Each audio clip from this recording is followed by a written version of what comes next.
And I remember calling my mum. I was driving my car over this bridge and I thought, this could be it. I could just drive off the bridge and then that's me done and this voice just goes quiet. It's linked to the limiting belief that I'll be happy when. So I almost had this subtle story that when I look like this and when my life's like this and when I've done this, then I'm worthy of love, then everything will work out, then everything will be okay. It never was. What would you say to someone who's in that just prison? I think the first thing is... Hi everybody, welcome back to the Soberful podcast. I'm really excited to be joined by Rory Brown. Hi Rory. Hey Veronica, thanks for having me. Now Rory, okay, explain what you do, Rory. You're going to say it better than I will.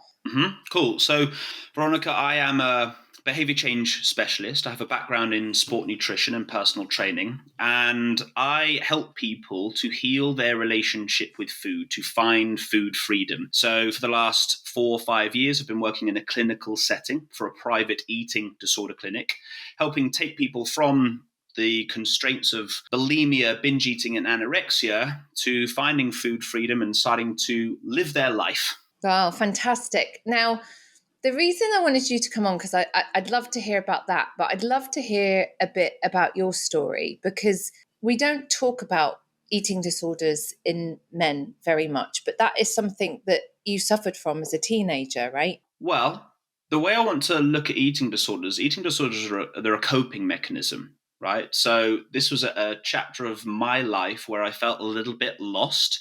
I had put all of my eggs into the basket of wanting to become an actor. So that's, I was studying drama at high school and I was set for big things. I just landed a lead role and was due to be traveling around Australia when we were performing in like the Sydney Opera House and stuff. This was a really big gig.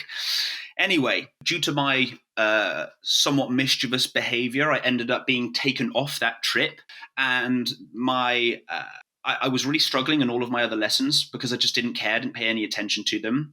That then caused me to quit school. During this time, I'm going through a pretty horrible breakup with my girlfriend. And now I'm finding myself late teens going, what the hell am I doing? What the hell just happened? What the hell am I now doing with the rest of my life? My parents signed me up to the gym to keep me out of trouble. And I started getting into the gym and really loving it. But slowly but surely, it just started to become something that I couldn't let go of. And my obsessive behaviors just got deeper and deeper and deeper, to the point of really finding myself struggling with very poor body image and really battling with restriction and then binge eating and various forms of purging. I essentially got myself to a point where I was so miserable. It was like waking up with 24/7 food preoccupation, the very loud inner critic in my head, constantly criticizing how I looked, constantly focused and obsessed with when we were going to eat, what we were going to eat, how much we were going to eat, then when we were going to eat later. And it was just this perpetual cycle. And I got to the point of my early 20s where I was like, I don't want to do this anymore. I don't want to be alive anymore. And I remember calling my mum. I was driving my car over this bridge and I thought, this could be it. I could just drive off the bridge and then that's me done and this voice just goes quiet. And I got over to the end of the bridge and I just pulled into the lay-by and literally just broke into complete tears, just sobbed down the phone to my mum. And that it always chokes me because I always sort of remember that moment. But I was just like, mum, like I'm having a real terrible time and I just don't know what to do. So that was the beginning of my recovery, right? It started with that honesty piece of saying, hey, there's a real problem here and I don't quite know what the next steps are. We went to the doctors, Veronica, and doctors very much have their place, right? Sadly, all this doctor had for me was a course of antidepressants. And that wasn't the route that I wanted to take because I knew that wasn't the problem. I knew there was some bingo. You're wallpapering over the problem. So I wanted to go on this self-exploratory journey to say, well, why on earth did this happen? What led me to here? And that was then the beginning of my recovery journey. I had help and support along the way from a number of coaches and therapists and a nutritionist who taught me how to eat properly to fuel my body. And then we fast forward 10 to 15 years on from there, that completely changed my approach in business, relationships, and my life.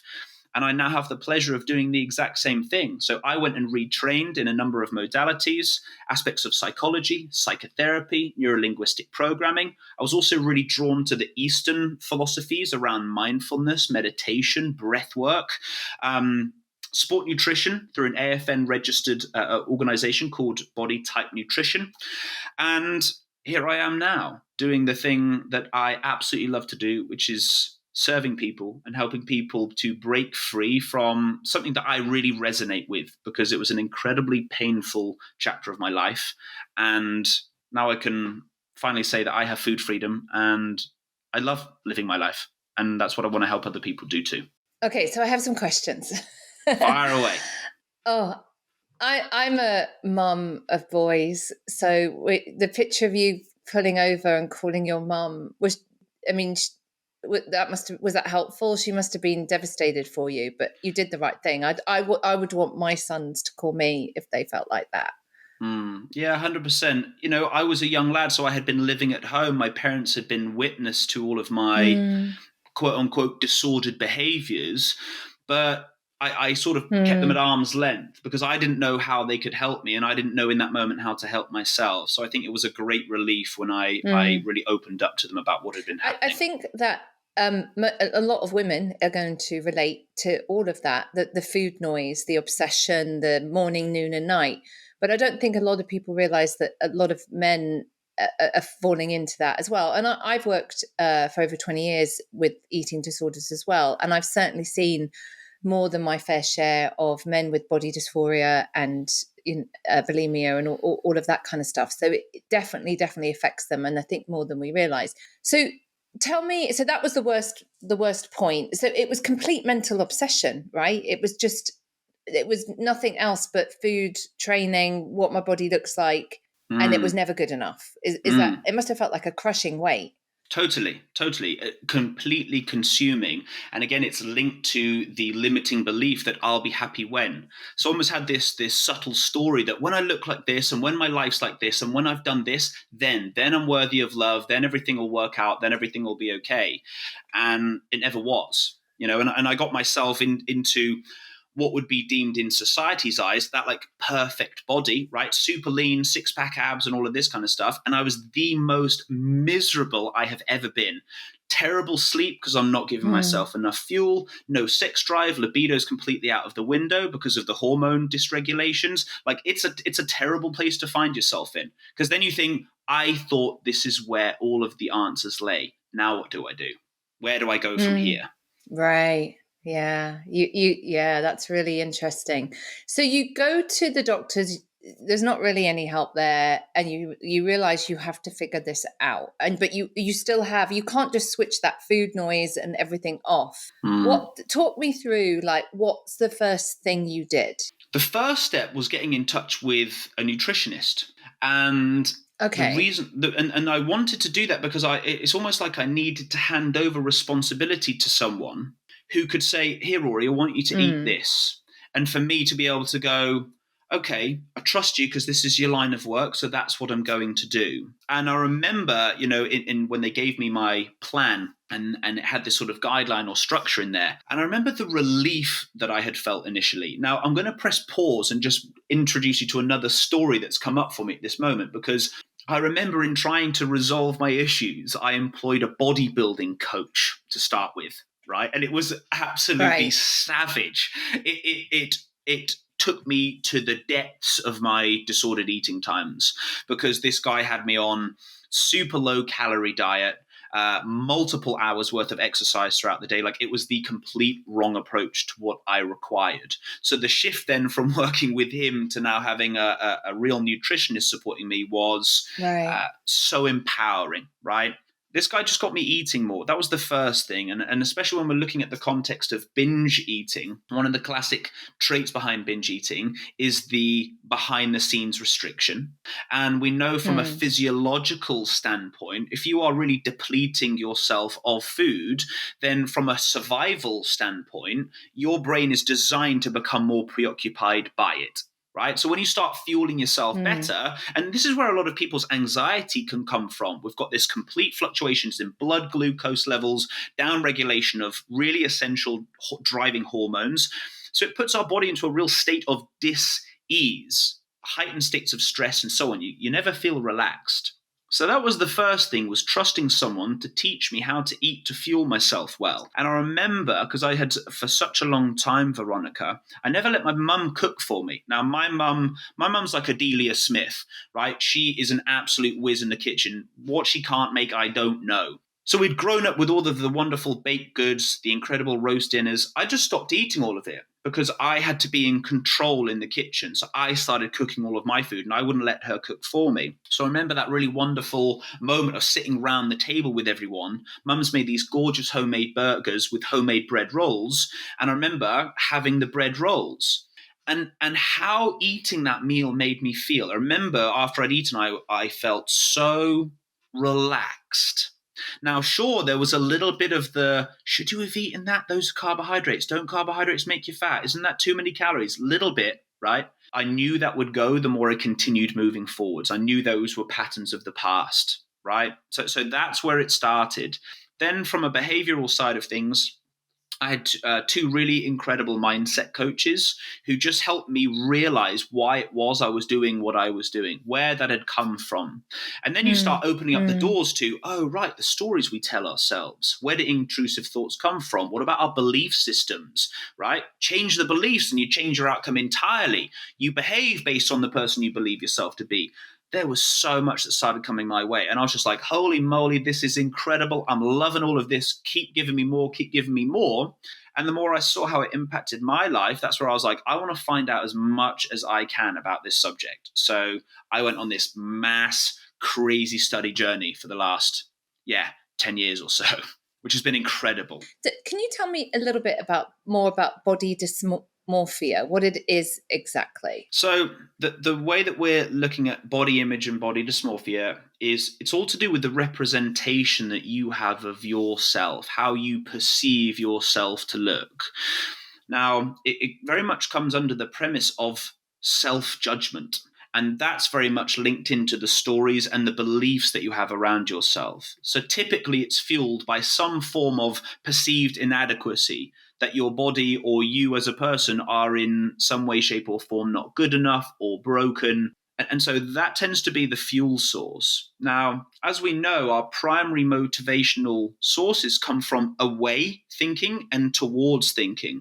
That is to say, I'm either trying to get away from something I no longer want to experience, or I'm moving towards something of great value that I do. With this form of self-judgment, you can see the cycle that we get stuck in, because I have this perception of inadequacy that I'm trying to get away from. In my attempts to try and get away from it, I will embark upon this perpetual self-improvement project of fear-based reactive behaviors.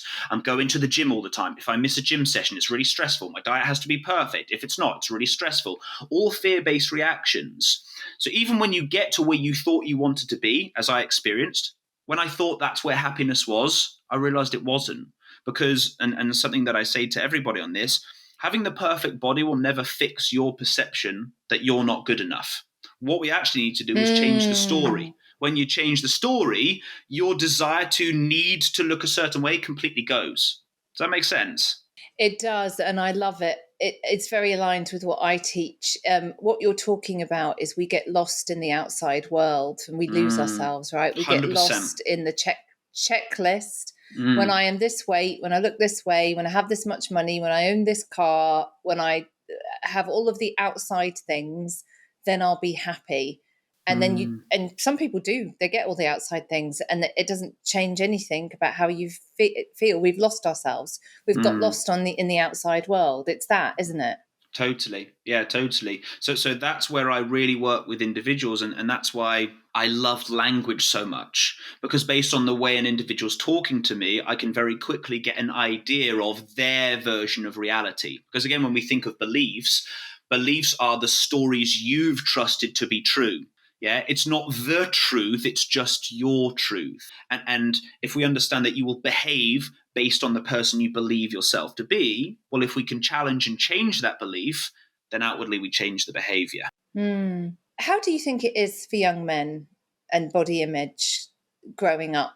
Because I know what it's like being a woman. I mean, it's been freaking awful from ever since I can remember. It's, Mm, we've got a bit of change now. Like I am seeing more realistic, models, and there's a store in America called Lululemon that does athletic gear, and they have like their kind of the dummies that have the clothes on are all different sizes instead of ridiculously thin. So it's always been awful for women ever mm. since we've had visual images, I think. But I what do you think it's like for young, because I see it getting worse for young men now. Yeah.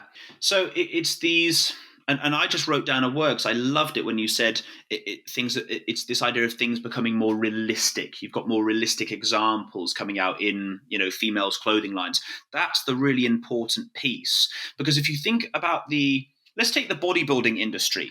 Now, I love weight training and exercise, and I'm a strong individual. I really love and value those things, and my relationship with it now is the complete opposite of what it once was. What I really love to do is to show men what is realistic.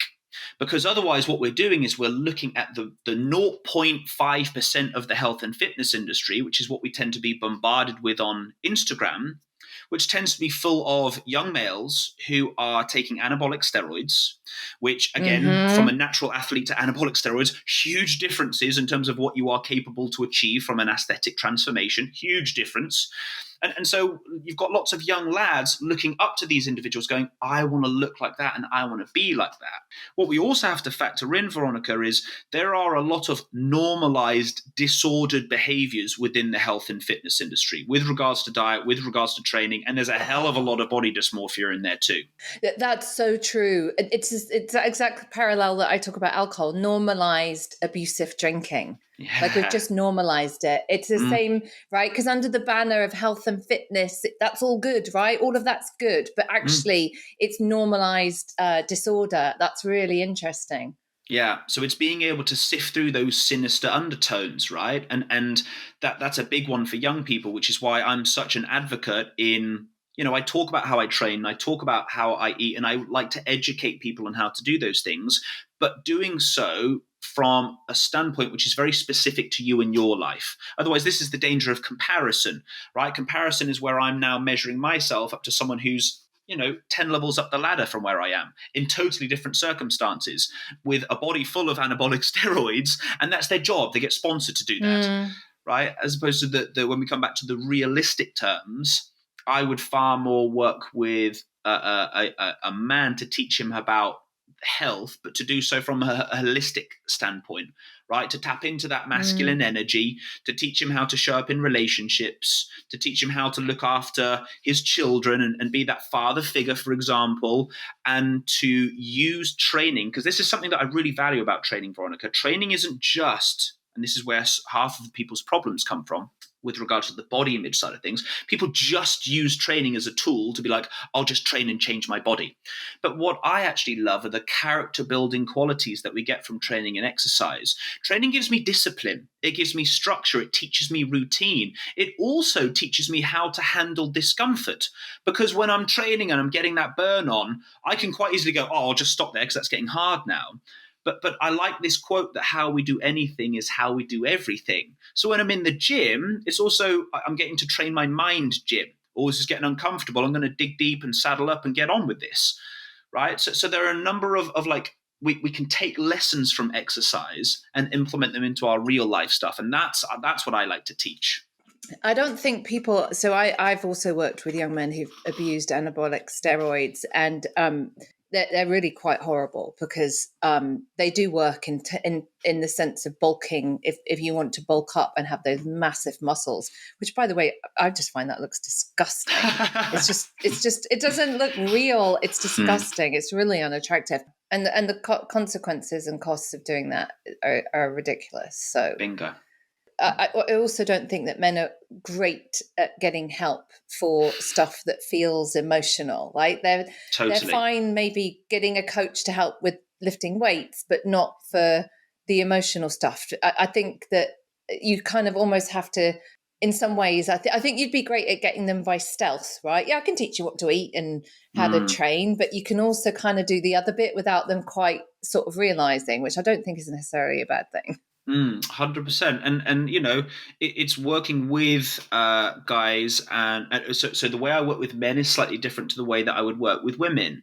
So for so many of Mm-hmm. the women who I've worked with, it's really being able to hold that space for them emotionally, so that they can really let go of what it is that's been holding them back. We work with so much inadequacy, insecurity, and we really work to build them from the foundations up.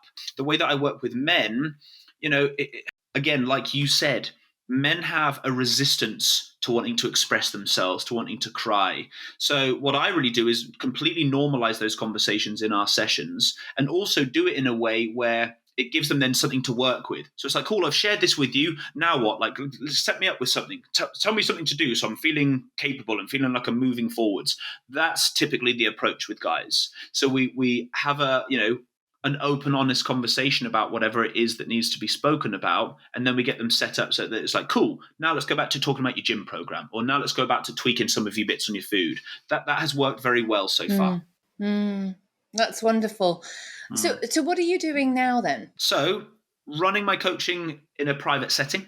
So, I work with people all over Mm-hmm. the world. Everything's online. And I'm just Mm-hmm. in the process. I've got some really exciting stuff at the moment. I'm in the process of moving to Dubai to go and be with my girlfriend. Mm. So, I'm starting to get into a lot Mm. more of the corporate talks out there, going into organizations and speaking more about mental health. And Wonderful. I'm also in the process of creating a 8-week heal your relationship with food course, and that goes live at the beginning Ooh. of February. So that's a really juicy program. I have spent so much time working on this. It's going to be super, super cool. So I'm welcoming a group of individuals to come and join me on this journey, where we get to work on how we shift identity, how we go about goal setting, how we build confidence, how we break free from the binge restrict cycle, and essentially by that 8-week marker, how we get ourselves to food freedom. And so that's a group coaching program with you. That's a group coaching program. Yeah. Yeah. One of the first ones that I'll have ever done as well. So I'm really excited for it. Wonderful. I love that, and we'll put that all the links in the show notes. How Thank can you. people find you, Rory? Yeah, I'm pretty active on social media. I tend to use Instagram a lot more than any of the others, but that's soon to change. So all of my socials are at Rory Thomas Brown, Thomas Thomas Brown. And my website is Mm-hmm. www.rorybrown.org. So you can check out a little bit more about what I do work wise on there. And that's it, really. I do a number of podcasts from time to time, which I absolutely love. So yeah, social media is the one. I'm pretty active on there. You'll find me daily on stories. I love to do a lot of posts in and around various aspects of what's going on in my life, tools and resources that people can access to help with their relationship with cells and food. And I like to have fun on there as well. I love making people laugh. Cool. What would you, before we end, what would you say to someone who really recognizes themselves in your story, who's in that just prison of can't get out of, if I just can get that number or that shape or that whatever, I'll be happy. Hmm. What would you have wanted someone to say to you at that point? What would you tell them? I think the first thing is reassurance that everything was going to be okay. And I think the Mm, second thing was an opportunity to talk with someone and to explore what was actually going on in my life. Because my mm, behavior with food and exercise was the symptom. But the root cause was the fact that I was feeling really lost, had come out of this horrible relationship, had no idea what direction, where I was going in my life. There was a lot of turbulence that I wasn't talking about and confronting. I was burying my head in the sand. So having the opportunity to be able to just speak with someone, and for someone else to go, hey, what else is going on in your life? What are you running away from? Or what are you hiding from? What are you ignoring? Because this symptom, those were my, like, that's what I was committed to. But there was a lot of stuff that I was running away from and hiding. So that would be it. It would be like show up with loads of love and reassurance to let you know that everything is going to be okay, and give you that opportunity and platform just to start exploring and say, is there anything else that's going on in my life that I'm ignoring or that I'm trying to run away mm, from that would lead me to using mm. food and exercise as some form of distractive or coping? And to know that there's hope, right? One There's always hundred hope. percent, Like 100%. driving off the Change is bridge is always never the possible. answer. No way, no way. Yeah. Yeah. Can you believe where you are from where you were? It's funny, isn't it? And this is an important exercise I get to do with all my clients, where it's good to stop and reflect. It's really good to look back and see how far you have come. And I had spent years of my life, Veronica, where like I was never proud of myself. I would have felt very uncomfortable being like, oh yeah, I'm proud of myself.